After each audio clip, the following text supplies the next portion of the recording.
बिस्मिल्लाहिर्रहमानिर्रहीम। अस्सलाम वालेकुम। इंसान सिर्फ खुदा के बग़ैर नहीं रह सकता, बाकी हर चीज़ के बग़ैर रहा जा सकता है, बहुत थोड़ी देर के लिए ही सही।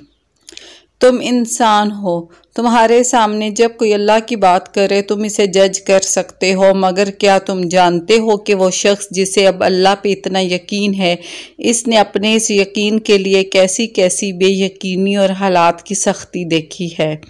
वो शख्स जो अल्लाह के करीब है, न जाने अपने कितने ही अपनों से दूर हो के अल्लाह के करीब हुआ है। वो जो लिखता है कि अल्लाह के सामने झुकना सब अफजल और बेहतरीन है, न जाने कितने दर्द से धत्कारा गया है। वो जो अल्लाह को सुकून कहता है, न जाने कितनी रातें बेसुकून रहा है। वो जो अल्लाह को मोहब्बत कहता है, न जाने कितनी मोहब्बतें खोया है। जो अल्लाह से इतनी आजिज़ी से दुआ कर रहा है, न जाने कितनी खामोश दुआओं के बाद इसकी दुआओं ने बोलना शुरू किया है। इसलिए दोस्त, जब तुम लोगों के हालात नहीं जानती तो इनकी नीयत के बारे में कैसे जान सकती हो?